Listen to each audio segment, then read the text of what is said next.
In this video, we will talk about meditation effectiveness.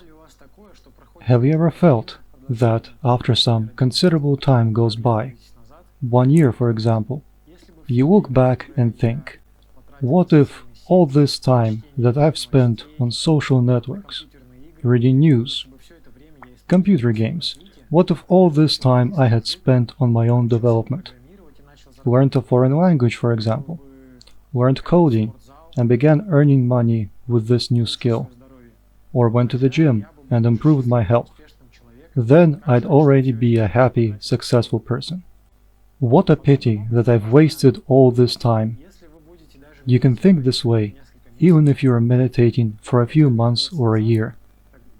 If you were to keep looking back and thinking, what a pity that only 5 or 10% of my meditation sessions were good, and the rest of the time, say 90%, I just sat there for a check mark, just because I had a habit of doing it. And I just thought my own thoughts. I was not interested in the process of meditation. And you may think, if for the past year I would have meditated wholeheartedly, then I would have been a super yogi by now. Then I would have become a saint. My personal qualities would have developed. I would have gained lots of advantages in my physical and mental health. What a pity that I've spent all this time in the routine. First of all, let's define what is quality meditation. I think there are two major criteria to consider. First is concentration. Second is your willpower and effort which you apply in meditation. Concentration means that during meditation, you don't just think some random thoughts. Automatically following this process, visualization, repeating the mantra, ideation. You right away concentrate. You do not daydream. You do not think how you'll spend your tomorrow, what you'll have for lunch, etc. Willpower is not when you just sit. And if you're having a good meditation, you enjoy it. And if you're having a bad meditation, you do nothing. No. Willpower is when you constantly apply an effort, regardless of how your meditation is going. For example, two people go to a gym. One has pumped muscles, the other one doesn't. The fit person will just sit there, and the unfit one will work out. Then it's the second person who has applied an effort, meaning that he applied an effort and moved along in his or her development, regardless of the current size of his muscles. Our trajectory vector defines whether our actions are good or bad. Somebody may be rich and be spending money, and somebody may be poor and be saving up. And whether we are moving upwards or downwards depends on this vector. There are different methods on a physical level, on a mental level, on a spiritual level, how to work with the quality of your meditation. For example, if you adhere to a yogic diet, you'll find it easier to meditate.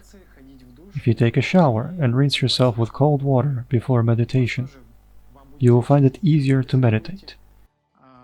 If you breathe a certain way, you will also improve your meditation.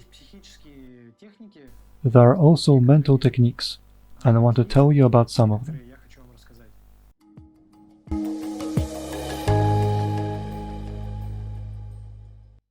The first is super intention. Imagine that you are the ruler of an entire world, and you have the energy of an entire world. You sit to meditate with this superpower. You think of nothing else. Leave all your worries and problems. You have only one task: to have a high-quality meditation. Imagine, for example, that right now you are recording a meditation template, and how you meditate now will affect your entire life, all your future meditation sessions. If you record a bad template, you will think some random thoughts. You will have bad meditation your entire life. And if you apply your maximum effort and do your best to concentrate. If you imagine that only one point exists, if you focus all your attention on the mantra, in this case, for the rest of your life you will experience and you will enjoy good meditation. You have to acquire this resolve before meditating. Especially this session is very important for my life. I will do it with utmost quality. This must be done every time before you sit down to meditate, not just monotonously, out of habit, for a check mark, but with this resolve that I will do my best meditation right now. The second technique is the I don't know position. Once 1 or 2 weeks have passed and you've internalized the meditation technique, you then just do it on autopilot, because I already know how to do it. There is a lack of attention in this case. It can be easily lost somewhere. But if you take the position, I don't know what I will experience during meditation this time. I just do the first step in the process, relax my body, concentrate my attention in every part of my body and consciously relax. Then I do the second part, and again, I don't know how it is to imagine myself in some beautiful natural place, how it is to see a huge landscape in front of me. I concentrate on this. I do it with genuine interest. You've got to have this trembling feeling.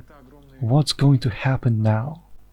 Then you begin to repeat the mantra, and not just monotonously, but you invest all your attention into it and wait.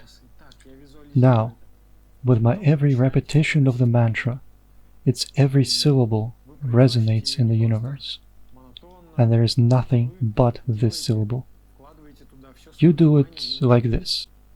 Ba, ba, nam, ki, va, lam. You will feel every syllable with your attention. Then you move on to ideation.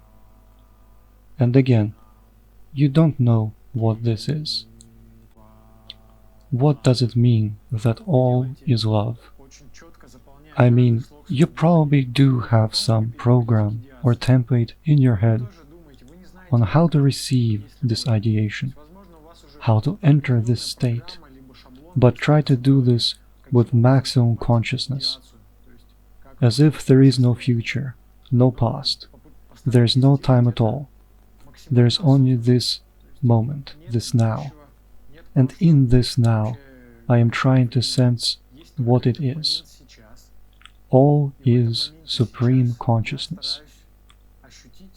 Or what does it mean? All is love, one love, just love. You try to penetrate deeper and deeper.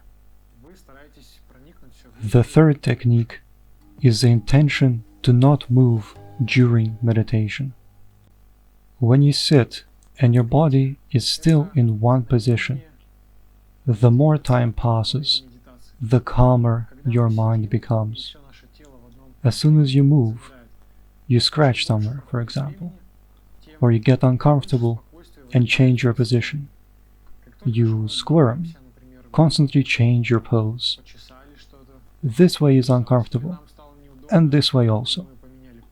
Or a fly sat on your arm. You chase it away, and in this moment your calmness gets interrupted, and concentration is lost. A very beneficial effect is achieved when you sit still for a long time and do not move at all. You sit still for 10, 15, 20 minutes, and then you can enter a very calm state, and you'll have a very pointed, laser meditation. There is a great story a yogi once told. He was in India in a special place, and he decided to meditate there for a significant length of time, an hour or two. He sat down and thought, I will not move until I complete my entire meditation. As soon as he sat down, some time has passed, and a swarm of mosquitoes flew over and began biting him. They attacked his nose and other body parts, and he wanted to swat at them, or at least blow them off his nose. But he decided not to move, and he continued to sit with this intention. An intention like this creates strength in your mind, helps to reach a very good concentration level. In 10-20 minutes, the mosquitoes had their fill and left, and he said that for the rest of the sit, it was a really amazing meditation.